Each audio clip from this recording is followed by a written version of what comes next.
Y ya está grabando. Bueno, buenas tardes a todos. En nombre del Rincón Pediátrico y los residentes de la Universidad Rosario de Pediatría, tenemos el honor de contar el día de hoy con la doctora María Alejandra Bedoya. Ella es pregrado en la Universidad del Rosario, tiene posgrado en radiología de la Universidad de Pensilvania y en el momento está haciendo el fellow clínico de radiología pediátrica en el Boston Children's Hospital de la Universidad de Harvard. Y hoy nos va a dar una charla de cuerpos extraños en niños. Muy buenas tardes a todos, para mí es un placer poder estar aquí y hoy vamos a hablar un poquito sobre cuerpos extraños en niños, pues desde el ámbito de radiología. Primero que todo, quiero pedir disculpas por potenciales errores de ortografía. Esta presentación fue creada en inglés y potencialmente se me puede salir un Spanglish, lo siento con anticipación. Bueno, para iniciar esta presentación quiero empezar con un caso clínico, porque me parece que este caso demuestra lo esencial que es saber la parte de imagenología de los cuerpos extraños. Entonces vamos a empezar con una niña de 16 meses que presenta irritabilidad por 2 días. La madre reporta aparente dolor de cuello y poca tolerancia oral. Normalmente pues se toman las radiografías de tórax y estos son los hallazgos. Les voy a dar 10 segundos para que miren cuáles son los hallazgos imagenológicos y luego vamos a discutir el caso bien. Para ayudarles un poquito, voy a empezar con la radiografía frontal mostrando un caso normal de exactamente la misma edad, 16 meses, y quiero que ustedes empiecen a identificar las anormalidades, que no solamente es el cuerpo extraño, porque es que las radiografías nos dan más información que simplemente encontrar el cuerpo extraño que es radio opaco. Ahora vamos a la radiografía lateral y en la parte izquierda ustedes van a encontrar un paciente normal y este es nuestro paciente de 16 meses. Entonces, quiero que encuentren las diferencias, porque este caso es bien importante y muestra todo, o sea, como factores específicos que hay que ver.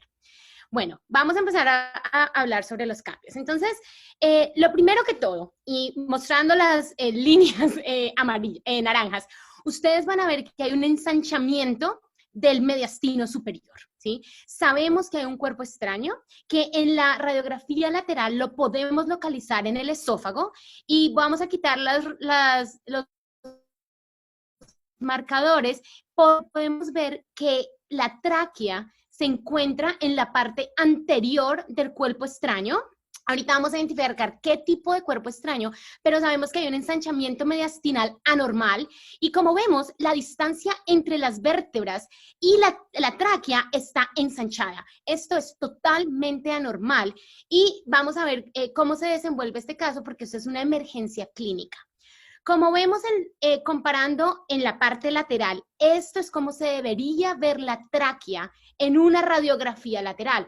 Está patente, está abierta, está súper linda, la podemos ver. Y miren, comparen la distancia entre la tráquea y las vértebras. Como podemos ver, en este caso hay ensanchamiento y hay y la tráquea se encuentra con disminución de calibre, lo cual es supremamente importante.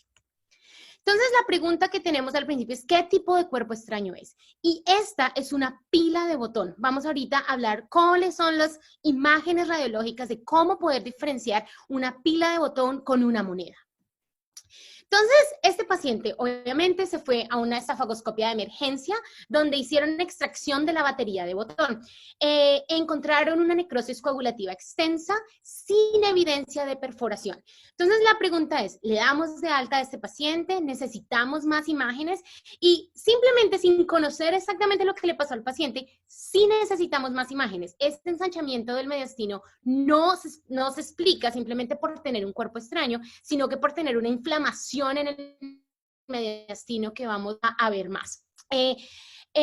Adicionalmente, cuando nosotros tenemos evidencia de necrosis en la mucosa del esófago, significa que a pesar de que no se encuentre una perforación macroscópica, siempre tenemos que pensar de una perforación esofágica microscópica que no se puede encontrar en la esofagoscopía. Entonces, el primer examen que se le hizo a este paciente fue un esofagograma. Entonces, lo que hacemos en un esofagograma es que le administramos un líquido de contraste por vía oral. El paciente puede estar tomando utilizando líquido de contraste. En estos casos utilizamos un líquido de contraste que es diluido is a water soluble, o sea, es diluido, o sea, que se diluye en agua, no es barium, porque si hay evidencia de perforación, pues no aumenta el riesgo de mediastinitis o el riesgo de tener barium en el mediastino por mucho tiempo. Entonces, esta es una imagen lateral, porque podemos ver las vértebras, una imagen lateral del esofagograma, y como podemos ver en la parte anterior se encuentra la tráquea, luego encontramos el esófago, y como vemos, el esófago es bien irregular, o sea, debería ser liso, debería ser totalmente smooth, pero es irregular y no vemos perforación, lo cual es bueno para este paciente. Pero lo importante es que en radiología no solamente tenemos que ver el estudio que estamos haciendo, que es administrarle contraste al paciente, sino que tenemos que ver todos los hallazgos adicionales que la imagen nos da. La pregunta es, ¿necesitamos otro estudio adicional? ¿Sí o no? Y este es un llamado pequeño, pero hay que mirar todas las partes de la imagen y como podemos ver, el espacio intervertebral en este nivel, o sea, al mismo nivel donde se encuentra la irregularidad, hay una disminución del calibre del espacio intervertebral en comparación a los otros niveles. Y esto es supremamente importante porque puede ser el único hallazgo radiográfico de una infección que se está extendiendo a la espina vertebral. Entonces, este paciente se fue a resonancia magnética y como podemos ver aquí, traté de colocar los nombres. Entonces, esta es una imagen de T2, esta es la imagen de T2 mostrando pues otro plano. Acá tenemos la imagen de T1 con líquido cefalorraquídeo oscuro y luego le administramos contraste. No vamos a entrar en detalles de cuáles son los hallazgos de discitis, osteomielitis, pero este paciente, como podemos ver, tiene en el post-contrast, después de la administración de contraste, podemos ver como hay un realce que es anormal, donde hay realce anormal de todos los tejidos paravertebrales y también de la columna vertebral y el disco intervertebral. Entonces significa que esto tenemos una osteomielitis vertebral. Como parte del protocolo también se le mira el mediastino, simplemente por el enchanzamiento del mediastino, y podemos ver que hay un realce, todas estas son después de administración de contraste, podemos ver que hay un realce abnormal del mediastino y es consistente con mediastinitis. Entonces, quiero empezar con este caso clínico porque demuestra lo esencial que es la radiografía. La mayoría de estas imágenes se podía predecir por la radiografía y como podemos ver, los cuerpos extraños en niños pueden tener complicaciones que pueden ser devastadoras. Esa es la introducción para que espero que les haya gustado ese caso para que podamos seguir hablando de cuerpos extraños. Entonces, lo importante de los cuerpos extraños, vamos a hablar de dos tipos, aspiración e ingestión. La mayoría de cuerpos extraños en niños es por ingestión, en un 80% versus aspiración, que es un 20%. La radiografía lateral, como en este caso, nos puede ayudar a identificar exactamente en dónde se encuentra, ¿sí? Como podemos ver, la tráquea se encuentra en la parte anterior, lo cual significa que el cuerpo extraño lo más probable es que esté en el esófago y pues simplemente estadísticamente la ingestión es más común. Esta es la misma imagen donde se muestra la tráquea que se encuentra en la parte anterior y el cuerpo extraño se encuentra en el esófago entre la tráquea y el disco, las vértebras. Entonces, en la ingestión de cuerpo extraño, la presentación clínica es súper importante. Los pacientes pueden presentar con disfagia, salivación, signos de aspiración, dificultad respiratoria. Como podemos ver, en este caso, no recuerdo la edad de este paciente, pero dice que este paciente tuvo un problema con un cuerpo extraño y vamos a identificar exactamente qué es.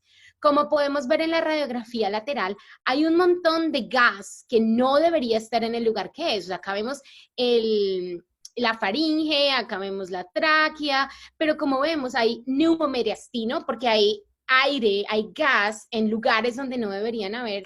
Y acá les quiero demostrar que lo que le pasó a este paciente fue que tuvo una inserción de un lápiz o sea, se comió un lápiz y produjo neumomedastino y pues obviamente no está muy bien este paciente con este lápiz, que esa es la magnitud del lápiz en este paciente. Y como podemos ver, las cosas de madera, los materiales de madera son muy difíciles de identificar en radiografía porque generalmente son radiolúcidos. Entonces, los hallazgos de imágenes, pues queremos identificar un cuerpo extraño, queremos identificar complicaciones como neumomediastino y pues otra cosa posible es neumonía por aspiración. Si hay un cuerpo extraño, hay neumomediastino, hay muchas complicaciones donde generalmente pues simplemente se puede infectar y ahorita vamos a hablar un poquito más de neumonía post aspiración de cuerpos extraños cuando se aspiran. La ingestión de cuerpos extraños, la gran mayoría es accidental. Generalmente los niños son entre 6 meses y 3 años, cuando están caminando, cuando están empezando como a identificar las cosas en su casa. Y como podemos ver, este niño se comió o tuvo una ingestión de una motocicleta. Entonces es un juego que tuvo ingestión. Lo bueno de la ingestión de cuerpos extraños es que el 90% son radiopacos, es decir, que lo podemos ver en radiografías. Y generalmente hay una impactación esofágica que en la gran mayoría de veces es en el esfínter esofágico superior. Y como podemos ver, o sea, la pila de botón que vimos, esta motocicleta, generalmente es en el mediastino superior donde se encuentra el esfínter esofágico superior.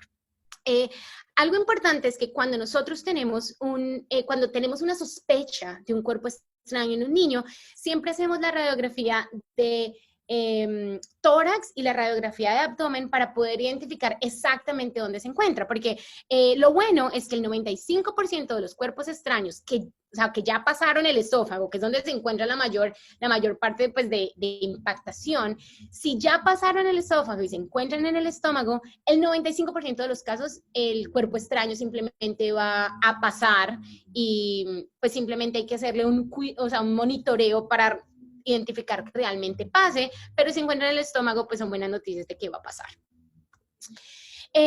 La ingestión de cuerpos extraños, yo creo que el análisis depende si son de bajo riesgo o de alto riesgo. Si el niño se comió una moneda, un crayón, una canica, juguetes pequeños, piedras, la gran mayoría simplemente va a pasar por el aparato digestivo, pero hay cuerpos extraños que son de alto riesgo, que es importantísimo poder identificar exactamente si es una moneda o es una pila de botón, por el caso que les acabo de mostrar, donde una complicación terrible de pilas de botón.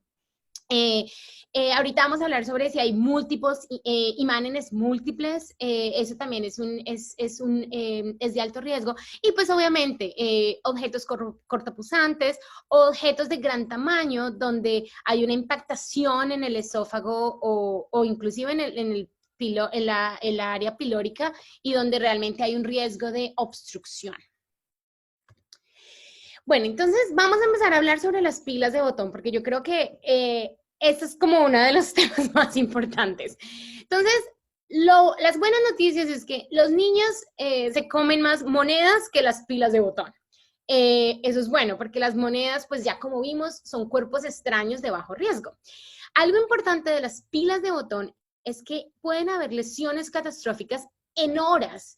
O sea, ya ahí microscópicamente se puede identificar necrosis y quemadura en menos de 2 horas. Entonces significa que encontrar unas pilas de botón es algo supremamente importante y es una emergencia médica. Y ya vamos a ver cómo son. Entonces, del 5 al 45% de las pilas de botón son mal diagnosticadas como monedas en el centro de emergencias. Y eso es supremamente importante, porque si es una moneda, ya sabemos que, pues, si hay que quitarla, si hay una obstrucción, pero no hay el riesgo de necrosis y quemadura como una pila de botón. Entonces, la pregunta es, ¿cómo radiográficamente podemos separar entre una pila de botón y una moneda? Y en realidad es fácil, pero tenemos que saber que eso existe. Entonces, en la parte derecha podemos ver, bueno, derecha de radiólogo, podemos ver que es una moneda, y la moneda va a ser un cuerpo extraño redondo, radiopaco, con bordes bien definidos y generalmente solo vemos un borde, ¿sí? Mientras que la batería de las pilas de botones va a tener un contorno doble. Ahorita, como pueden ver acá en la parte roja que está mostrada, un contorno doble en la radiografía frontal, y cuando lo ponemos en la radiografía lateral va a tener un borde biselado. Eso significa que van a aparecer como si tuvieran dos bordes, uno pegado al otro. Y eso es supremamente importante para poder diferenciar sobre una pila de moneda. Entonces, esto no lo pude traducir porque me lo enseñaron en inglés y pues sirve en inglés, pero la regla de las 3 N's. Entonces, narrow side of the battery, o sea, significa la parte angosta de la batería, como podemos ver, digamos, en este caso, es la parte anterior, es el polo negativo de la batería, donde la parte de necrosis va a ser más probable. Entonces, en este caso, vamos a estar pensando que si lleva mucho tiempo la batería de botón ahí, puede haber una fístula traqueosofágica, como una posiblemente complicación. Pero si está mirando hacia posterior, nos empezamos a pensar más en discitis osteomyelitis, como lo vimos en el primer caso. Algo importante es que las baterías cilíndricas tienen menos riesgo simplemente porque los agentes corrosivos alcalinos, que son las partes negativas de las baterías, tienen una área de superficie más pequeña en comparación a la batería de botón, que toda la batería tiene una área de contacto con la mucosa donde potencialmente pues, puede haber necrosis y pues daño a la mucosa o a los tejidos. Entonces, este es un caso donde podemos ver en la radiografía lateral, la niña se metió una moneda en la nariz, una pila de botón en la nariz. Y como podemos ver, es un borde biselado, podemos ver es un contorno doble, podemos ver dos contornos. Y esta niña presentó con una moneda, creo que 2 días antes, y pues como complicación hubo una perforación del septo nasal, lo cual no es muy terrible, pero pues puede pasar. Entonces, ¿cuáles son las complicaciones de las pilas de botones? Entonces, se aumenta el riesgo si hay una exposición prolongada. Ya dijimos que en menos de 2 horas ya hay necrosis coagulativa. Si las baterías son muy grandes, simplemente porque aumenta el área de superficie en contacto con la mucosa. Se ha demostrado que las baterías de litio tienen más descargas alcalinas, primordialmente las baterías que están nuevas o que están recientemente cargadas, simplemente porque tienen más actividad alcalina. Como sabemos, ahí puede haber una complicación de necrosis de presión, y pues esta necrosis, dependiendo del lugar donde se encuentre, puede resultar en perforación esofágica, fístula traqueoesofágica, mediastinitis, osteomelitis, espondilodisquitis, como vimos en el paciente, o fístulas. Y pues algo importante es que pues puede tener una presentación tardía, simplemente porque pues a veces, como sabemos, clínicamente es bien difícil identificar cuerpos extraños si no hay una historia clínica congruente. Entonces, no quiero sonar como mal, mostrando siempre casos que tienen, o sea, que son negativos, que tienen, hasta que son negativos, pero es importante mostrar esos casos simplemente porque no queremos pasar una pila de botón en nuestro ER como una moneda. Entonces, este es un caso de una niña. La radiografía se tomó simplemente para mirar la posición del tubo endotraqueal, ¿sí? La niña llegó con sangre en la boca, no tenía pulsos, estaba en shock, obviamente le hicieron reanimación, le pusieron un tubo y tomaron la radiografía para ver cómo estaba el tubo. Y pues simplemente es muy fácil no identificar que hay un cuerpo extraño en el mediastino, y cuando nos acercamos tiene un borde doble, es una batería de botón, y como vemos en este caso, la niña pues la llevaron a endoscopía para remover la batería de botón, pero lamentablemente fallece durante la cirugía, y como podemos ver, hay un botón de batería en el esófago con fístula aortoesofágica. Como podemos ver, hay una conexión entre la aorta y el esófago. Entonces, es bien importante no pasar estas baterías de botón. Esta es una de las otras complicaciones que podemos ver por imágenes. Esta es una niña de 4 años donde se le sacó una batería de botón, pero en el esofagograma, en la endoscopía, se encontró que había erosión de la mucosa, pero no había perforación. En este caso, la niña, pues, simplemente porque había erosión en el esófago, hacemos un examen fluoroscópico con contraste para identificar si hay alguna perforación, y como podemos ver, se le da contraste. Esta es una imagen lateral, esta es una imagen frontal, se le da contraste en el esófago, pero mientras se le da contraste en el esófago, podemos ver que en la parte anterior del esófago empieza a haber contraste que no debería estar ahí, y cuando vemos en la parte frontal, parece que está la tráquea, bronquio, podemos ver un broncograma espectacular, y esto demuestra que es una fístula esofagogástrica, no, esofagotraqueal, y lo importante clínicamente que quiero decir es que así no se encuentra una perforación en la endoscopía, si hay lesión de la mucosa, si la mucosa no es totalmente normal, hay que anticipar complicaciones, hay que pensar en hacer un estudio fluoroscópico, hay que pensar en hacer una resonancia magnética, porque no, o sea, si la mucosa ya está lesionada, tenemos que empezar por microperforaciones.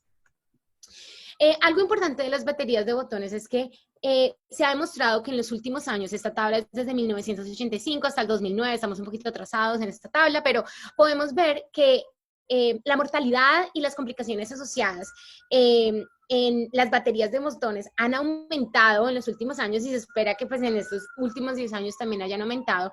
Y lo que se piensa es que pues hay un uso más común de baterías de litio. Algo importante es que los niños menores de 4 años hay un aumento en la tasa de mortalidad y complicaciones, simplemente porque es más difícil pensar que el niño se comió una batería de botón que un niño más grande, donde puede hablar, puede explicar exactamente qué es lo que están sintiendo. Entonces, algo importante es que pues esta tabla simplemente muestra que las baterías de litio son las que se encuentran con tienen mayor densidad energética, y pues hay un aumento en la casa en el uso de baterías de litio, y eso se ha demostrado que hay un aumento en los cuerpos extraños con complicaciones en baterías de litio. Bueno, ahí terminamos la charla de baterías de botones. Ahora vamos a hablar sobre qué pasa cuando hay una ingestión de imanes. Algo importante que nosotros hacemos como protocolo es que cada vez que hay una historia de ingestión de cuerpos extraños, es muy bueno poder decirle al papá, bueno, muéstreme qué fue lo que se comió, démelo, y se lo damos al técnico de radiología para que lo pueda colocar en la imagen. Como podemos ver, se identificó que era un magneto, los padres lo trajeron a emergencias, y podemos colocar el imán en la radiografía simplemente para poder saber exactamente qué es lo que estamos buscando. Y eso ayuda porque podemos aumentar la sensibilidad y la especificidad de la radiografía. Entonces, si hay esa capacidad, pues realmente se los recomiendo. Entonces, algo importante con los imanes es que hay una diferencia entre si el niño se comió un solo imán o si hubo ingestión de más de 2 imanes, o sea, si hay múltiples versus individuales. Entonces, si hay solo ingestión de un imán, el imán es considerado como un cuerpo extraño de bajo riesgo, ¿sí? Sin embargo, si el niño se comió múltiples imanes, se considera un cuerpo de alto riesgo, un cuerpo extraño de alto riesgo, donde el 10 al 11% requieren endoscopía, algunos requieren cirugía, y es simplemente porque estos imanes, si se llegan a separar por el aparato digestivo, ellos van a encontrar la forma de encontrarse, ¿sí? Se atraen y van a encontrar la forma de encontrarse, y va a haber necrosis de presión, van a haber fístulas enteroentéricas, simplemente porque si uno de los imanes se encuentra en el estómago y el otro se encuentra en el colon o se encuentran en cualquier parte del small bowel, se van a encontrar y puede haber una complicación gigante de fístulas gastroentéricas o enteroentéricas. Entonces, es muy importante radiográficamente poder saber si hay un imán o si hay varios, y si se llegan a separar como entes individuales. Entonces vamos a ver algunos ejemplos. Y pues algo importante con imanes es que particularmente si hay muchos, o sea, si hay más de uno, tenemos que estar seguros de que no se separen, ¿sí? Si ya pasaron el estómago, o sea, si ya pasaron al intestino delgado, que no se separen y que tenemos que hacer un seguimiento radiográfico para demostrar que están pasando por donde tienen que pasar. O sea, por ejemplo, en este caso hay, no sé, creo que como 9 imanes pegados y como podemos ver al inicio estaban en el cuadrante derecho, probablemente en el colon derecho, y luego en la radiografía subsecuente, que fue como un día después, podemos ver que está en el área del recto, significa que pasó por el colon transverso, colon izquierdo, y ahorita está en el área del recto, y pues esto es lo que queremos demostrar en todos los pacientes. Las radiografías también nos ayudan para ver si hay complicaciones como obstrucción o si hay pneumoperitoneo, para ver si hay alguna perforación. Simplemente por lo que dijimos, hay un alto riesgo de creación de fístulas por la atracción de los magnetos. Bueno, aquí acabamos. Ingestión de cuerpos extraños. Vamos a hablar ahora sobre aspiración de cuerpos extraños. Entonces, se presentan clínicamente diferente, tos, sibilancia, cianosis, dificultad respiratoria. Y ustedes saben más de eso que yo. Pero algo importante es que los cuerpos extraños, cuando están aspirados, pueden presentarse muy tardíamente, mucho más que los de ingestión, simplemente porque pues, la gran mayoría pasan. A veces ni siquiera nos damos cuenta que se lo comieron. Pero si hay un cuerpo extraño en el bronquio o en cualquier parte del pulmón, si no hay una extracción del cuerpo extraño, pues va a haber una atelectasias posobstructivas y vamos a aumentar el riesgo de secreción mucosa, aumentar el riesgo de sobreinfección. Entonces, puede que el paciente no se presente con sibilancias, tos, cianosis, sino que se presente con síntomas de neumonía posobstructiva recurrente. Entonces hay que pensar un poquito afuera como de las patologías normales y hay que pensar que de pronto pues hay una aspiración de cuerpo extraño. Y pues gracias a Dios, pues radiografía ayuda. Entonces, los hallazgos en imágenes es obviamente, pues si vemos el cuerpo extraño, perfecto, si es radiopaco, ¿cierto? Pero como dijimos, hay muchas veces en las que hay aspiración de cuerpo extraños donde el objeto es radiolúcido. Y si es radiolúcido, no podemos ver el objeto, pero tenemos que identificar los signos. Los signos como, los signos que podemos, o sea, que nos pueden hacer pensar en aspiración. Entonces, ¿cuáles son esos signos? Entonces, los signos indirectos. Entonces, tenemos atrapamiento de aire, primero, y ahorita vamos a hablar bien sobre este. Podemos tener atelectasias posobstructivas o enfisema y podemos tener neumonías posobstructivas. Entonces, acá vamos a ver este caso donde pues este objeto simplemente se puede ver, es radiopaco, está en la localización donde se esperaría que está el bronco izquierdo y como vemos, hay una atelectasia posobstructiva con opacificación total del hemitórax izquierdo, casi total, hay un poquito de aire ahí. Y como podemos ver, el mediastino, hay una desviación del mediastino hacia la izquierda y con hiperinflación del derecho simplemente por la atelectasia posobstructiva. Entonces, este caso es un poquito como más fácil de diagnosticar, ¿cierto?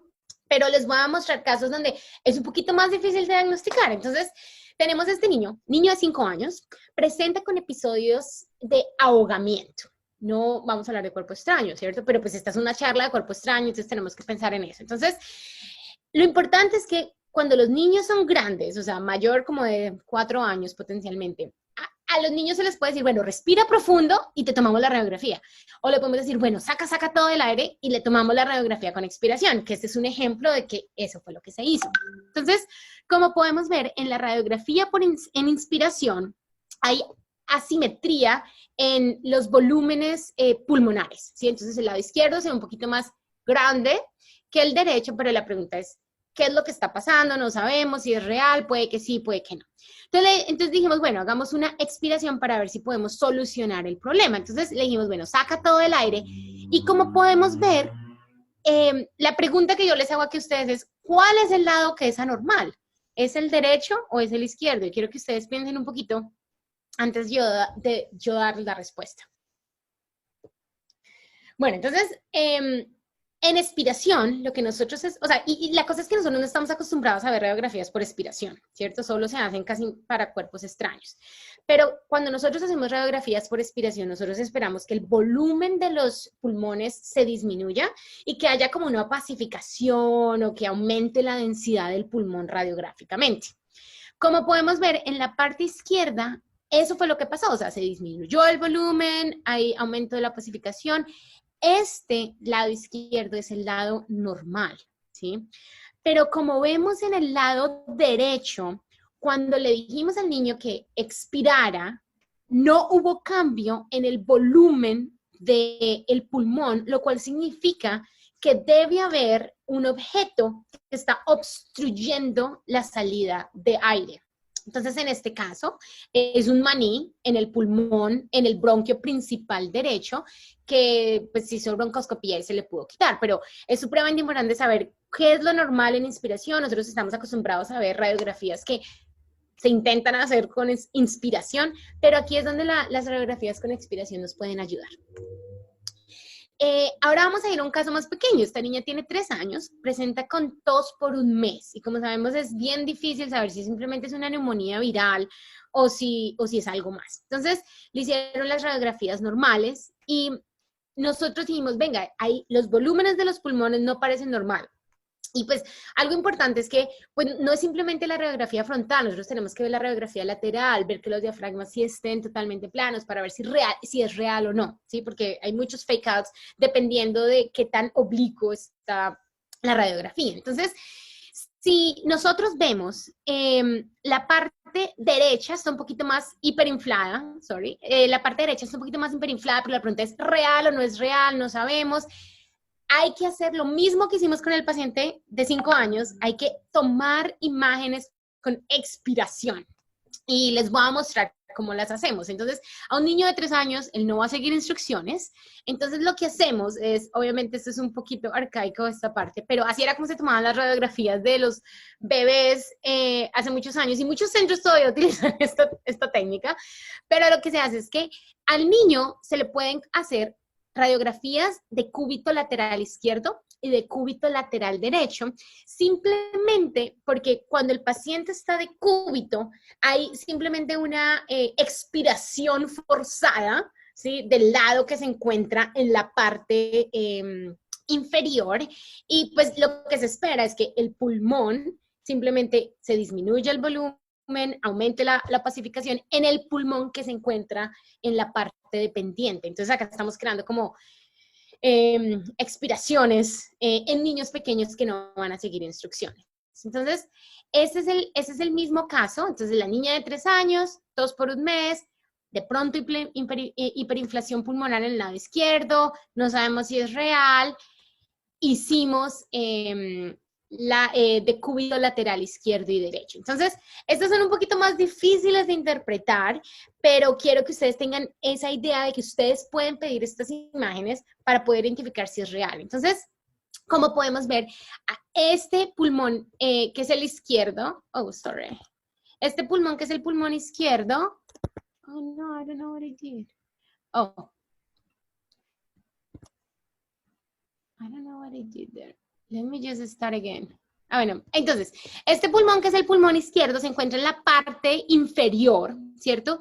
Y como vemos, si lo podemos comparar con la parte de arriba, tiene el volumen pulmonar es igual que si está acostado en la parte dependiente o si está en la parte superior. Significa que confirma que hay hiperinflación, o sea, que hay algo que está obstruyendo la salida de aire. Y como podemos ver en el lado derecho, eso es lo que esperamos, que disminuya el volumen y que aumente la pacificación. Y en este caso, se encontraron 7 manís en el bronquio principal izquierdo. Entonces, aquí es donde la radiografía ayuda muchísimo en poder identificar dónde está el problema. Entonces, este es otro caso, niña de 2 años, presenta con neumonías recurrentes por más de 6 meses y todas ellas eran en el lóbulo inferior izquierdo, ¿sí? Entonces, después de 6 meses, neumonías recurrentes, dijimos, de pronto hay algo estructural, que puede haber un problema, puede haber simplemente una disminución de un calibre de un bronquio, puede haber un vaso que se encuentre obstruyendo, o sea, creando una obstrucción mecánica, pero como podemos ver en el CT, hay un pedazo de maní en el bronquio izquierdo, pero en este caso no era totalmente obstructivo, no hay hiperinflación, hay un poquito de hiperinflación cuando vemos en el CT, pero en la radiografía es como difícil poderlo ver, y como era un objeto radiolúcido, no se puede ver muy bien en las radiografías. Entonces esto es importante también tener en cuenta por si hay la tomografía computarizada nos ayuda a potencialmente identificar si hay un cuerpo extraño o si hay que pueda explicar por qué hay neumonías recurrentes.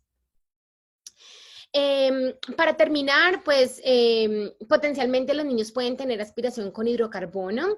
Hidrocarbono son gasolina, lubricantes, aceites minerales, líquidos de encendedores. Y pues algo importante es que el mecanismo de acción es diferente a lo que hemos descrito. El mecanismo de acción es un mecanismo de acción directo por una neumonía química, y pues la realidad es que las radiografías no son muy específicas, o sea, es más como la historia clínica donde entra un papel importante, pero algo importante de radiografía que yo les quería contar es que la radiografía puede ser normal en las primeras 8 horas, entonces cuando o sea, hay una historia clínica directa de aspiración de hidrocarbono, hay que tener un control clínico estricto porque puede que el niño esté bien en las primeras 8 horas, pero puede haber un aumento de daño pulmonar que puede durar meses o semanas. Entonces, en radiografía, pues, o sea, digamos, en este caso podemos ver que hay una opacificación, como una consolidación en el pulmón derecho, en la base del pulmón derecho, lo cual es no específico, o sea, neumonía puede literalmente tener esta misma forma, pero es simplemente lo que les quería contar es que radiográficamente puede ser normal en 8 horas, que es importante tener en cuenta desde el ámbito clínico. Entonces, en conclusión, la ingestión y aspiración de cuerpos extraños en niños es muy común. Es vital poder diferenciar pilas de botón o monedas, y pues ya espero que hayan podido aprender de cómo se pueden diferenciar, y porque hay una alta mortalidad y morbilidad asociada a la ingestión de pilas de botón, y así, o sea, la extracción se tiene que hacer apenas se identifique porque simplemente es una emergencia médica. Los cuerpos extraños pueden ser radiolúcidos y signos indirectos de atrapamiento de aire pueden ser útiles en radiografías para poder identificarlos. Entonces, con esto concluyo mi charla y espero que pues les haya servido. Muchísimas gracias y espero que pasen un buen día. Muchas gracias, doctora María Alejandra Bedoya. Si se tiene alguna duda, se puede responder en el chat del Rincón Pediátrico. De verdad, muchas gracias.